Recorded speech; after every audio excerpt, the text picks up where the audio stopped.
Monday the 22nd of July, and it was part 5 of our 6 week course. And we haven't got a fancy name for it, it was just heroes. But we also added in Lepizzes and Ambusques and also some Sacadas.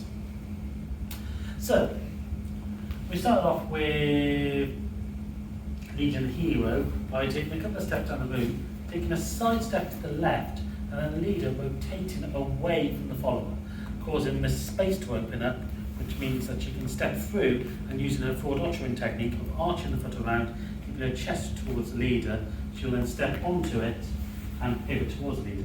If the leader keeps rotating away to the left, she'll take another side step as she follows the chest, and then if the leader closes their shoulder and helps the follower pivot backwards as she closes the feet together, we can pivot her backwards. I'll just move around just to exaggerate this. She can then step back around as my chest continues to move, and then she can close the feet together, ready for another side step or walk out.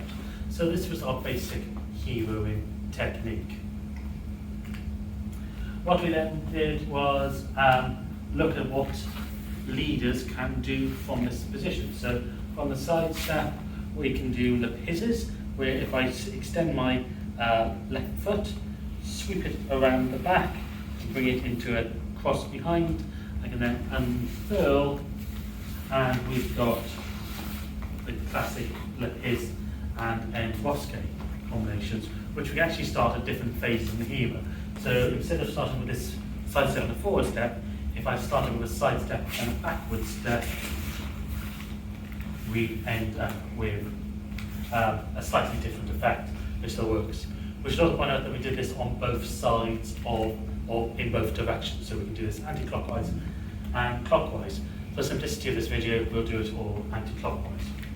We then looked at what happens if, instead of doing your Lepizze and going into the back cross, we extend back through and we find a Sacada by stepping between the follower's legs, especially in the forward step phase.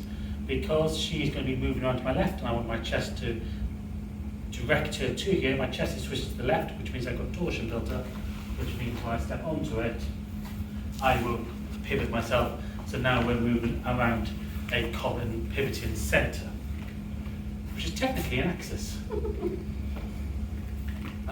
We also looked at what happens if you do this from a side step, then you get an exaggerated back step phase for the follower. Finally, we looked at what happens if the leader does the same steps as the follower, either in sync or slightly displaced, so out of phase. So start off that side step, and lead my follower to the forward step. If I forward step across, side step back, of course we can do this out of phase. So if I go for my side step when she's forward stepping, and then I do my forward step, side step, back step, we get this faster turning hero. So, and then on Thursday, we had a smaller class, so there was lots of technical stuff about just how to move around the floor with flow incorporated pivots. So we won't include that in this video. Anyway, thank you for coming, for watching, and we'll see you in another class very soon. Yep.